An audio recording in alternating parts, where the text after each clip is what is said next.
अस्सलाम वालेकुम स्टूडेंट्स, मैं अपना इंस्ट्रक्टर मंसूर फारूकी और कैलकुलेशन बेस्ड क्वेश्चन की इस नई वीडियो में आपको खुशामदीद। स्टूडेंट्स, कैलकुलेशन बेस्ड क्वेश्चन बड़े इंपॉर्टेंट हैं, टेक्निक सीखना बहुत ज़रूरी है और भरपूर प्रैक्टिस तो इससे भी ज़्यादा ज़रूरी है।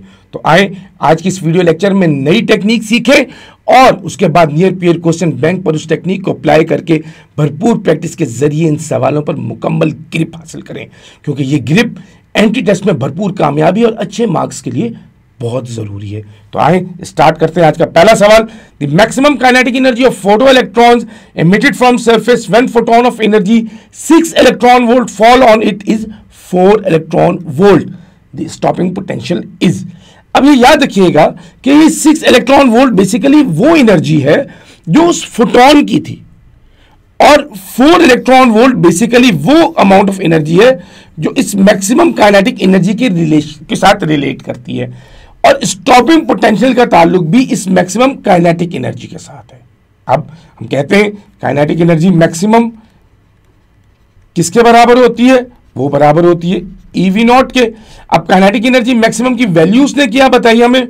4 इलेक्ट्रॉन वोल्ट। तो अब हम ये कहते हैं कि ये किसके बराबर हो जाएगी? ईवी नॉट के। ई के साथ कैंसिल आउट हो गया तो वी नॉट किसके बराबर आ गया? Stopping potential is 4 volt. बाज़ाहिरन मुश्किल नजर आने वाला सवाल अपनी कैलकुलेशन में खासा सिंपल दिखाई दिया, लेकिन ये सिंपलिसिटी सिर्फ उस वक्त तक काम करती है जब तक हमें असल रिलेशंस याद रहते हैं।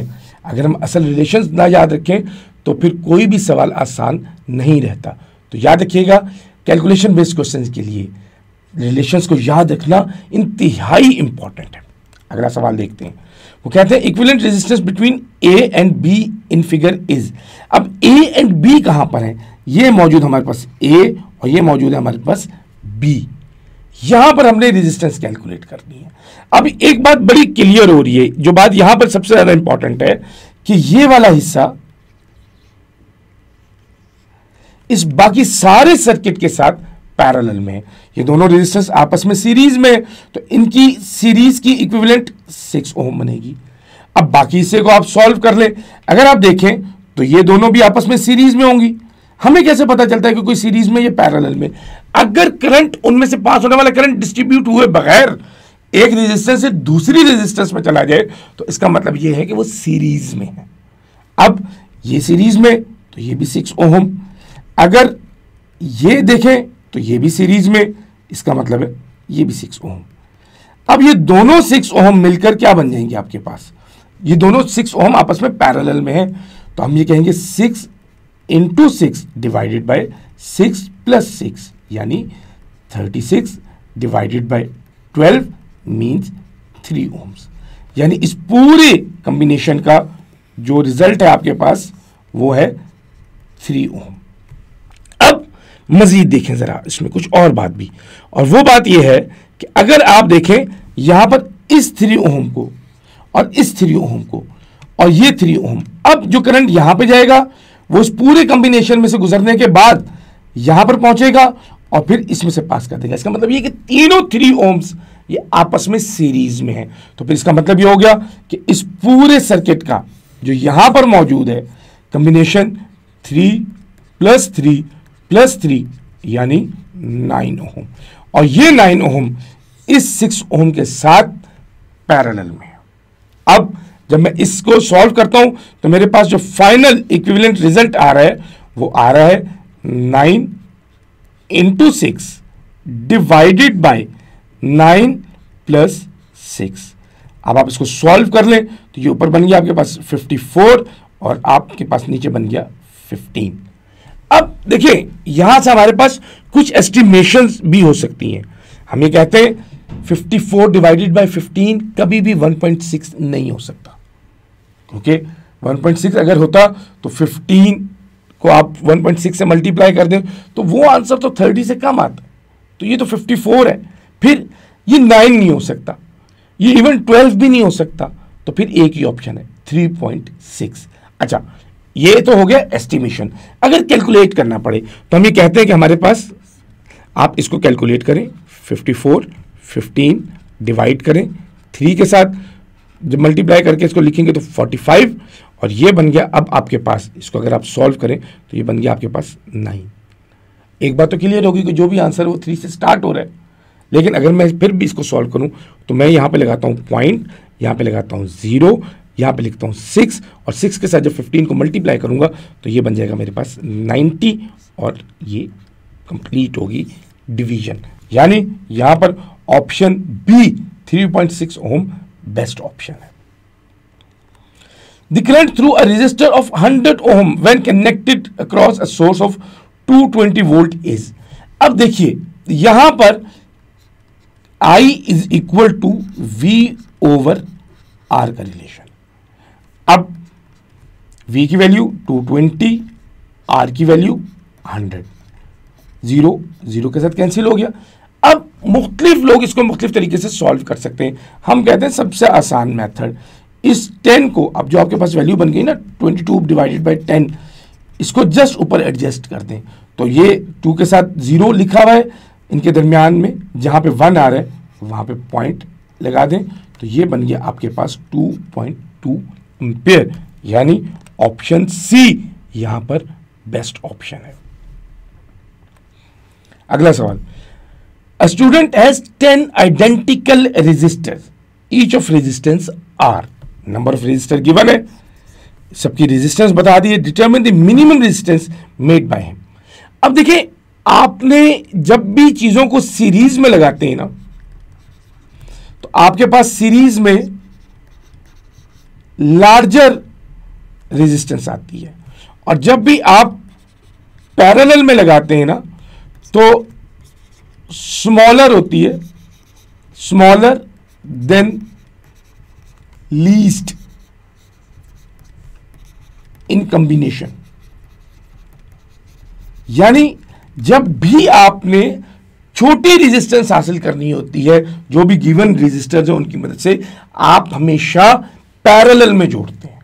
अब यहां पर उसने हमसे कहा है कि मिनिमम बताएं, तो डेफिनेटली हम उसको पैरेलल में जोड़ेंगे। और याद रखिएगा इन पैरेलल आपके पास equivalent resistance for equal resistor quantity, वो जो अमाउंट ऑफ रेजिस्टेंस है divided by number of resistor. अब ये कितनी थी हमारे पास, ये थी R, और नंबर ऑफ रेजिस्टर कितने 10, तो इसका मतलब ये हो गया कि हमारे पास जो पॉसिबल आंसर है वो R/10 इसका पॉसिबल आंसर, यानी ऑप्शन बी बेस्ट ऑप्शन है। उसके बाद हमारे पास एक और सवाल आता है और वही कहते हैं the voltage current graph for 2 metallic wires X and Y at constant temperature is shown in figure. एक तवील स्टेटमेंट है, इसको ध्यान से पढ़ना है। कहते हैं द वोल्टेज करंट ग्राफ, आपके पास वोल्टेज गिवन है, आपके पास करंट गिवन है, उसने क्या है 2 मेटालिक वायर्स हैं X and Y at constant temperature, assuming that the two wires have same length and same diameter, सारे पैरामीटर वो सेम करते जा रहे हैं। The resistivity of wire X is greater than wire Y is greater than wire X, both are the same, resistivity cannot be predicted from the given data। देखिए resistance और resistivity का क्या relation है। हम ये कहते हैं कि ये जो रेजिस्टिविटी होती है ना, ये basically resistance of 1 metre cube होती है, रेजिस्टेंस ऑफ 1 मीटर क्यूब होती है। अब उसने कहा लेंथ सेम है, डायमीटर सेम है, आपके पास 2 मेटालिक वायर्स की बात वो कर रहा है। अगर हम यहां से चाहें तो हम रेजिस्टेंस कैलकुलेट कर सकते हैं, हम लोग यहां से चाहें तो रेजिस्टेंस एस्टिमेट कर सकते हैं। रेजिस्टेंस कैसे एस्टिमेट की जा सकती है, हम ये कहते हैं कि हमारे पास ये जो VI ग्राफ होता है ना, VI ग्राफ की से अगर आपने रेजिस्टेंस कैलकुलेट करनी हो तो इसकी रेजिस्टेंस, क्योंकि हम कहते हैं ना कि R is equal to V over I, तो रेजिस्टेंस किसके बराबर होगी, रेजिस्टेंस बराबर होगी 1 ओवर स्लोप, यानी रेसिप्रोकल ओवर स्लोप के, रेसिप्रोकल ओवर स्लोप के। अब किसकी स्लोप ज्यादा है, जिसका एंगल ज्यादा होगा उसकी स्लोप ज्यादा होगी, जिसकी स्लोप ज्यादा होगी उसकी रेजिस्टेंस कम होगी। लेकिन हम जब इस सारी बात को देख रहे होते हैं, जब हम इस सारी चीज़ों को देख रहे होते हैं, तो हमें बड़ा क्लियर नज़र आ रहा है कि एक्स का एंगल ज़्यादा है, वाई का एंगल कम है। ग्राफ हमारे पास मौजूद है। यहाँ पर जो कैलकुलेशन वाला पोर्शन है ना, वो इस जगह पर मौजूद है। जो कैलकुलेशन वाला पोर्शन है वो इस जगह पर मौजूद है। क्यों? क्योंकि हमें नज़र आ रहा है कि स्लोप किसके बराबर आती है? टेंजेंट थीटा के बराबर होती है। टेंजेंट थीटा की वैल्यू एंगल के बढ़ने के साथ साथ बड़ी होती है।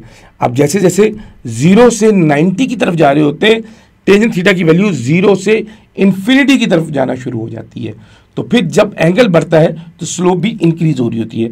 अब हम यहां पर जब इसकी ऑप्शन को देखते हैं तो हम ये कहते हैं कि हमारे पास wire Y greater than wire X. उसकी वजह क्या है? उसकी वजह ये कि जब हम उसकी स्लोप कैलकुलेट करेंगे तो एक्स की स्लोप कम है वाई की स्लोप से, और जिसकी स्लोप कम है उसकी रेजिस्टेंस ज़्यादा होगी, और जिसकी रेजिस्टेंस ज़्यादा होगी उसका रेजिस्टिविटी वाला फैक्टर ज़्यादा हो जाएगा। So option B is best option.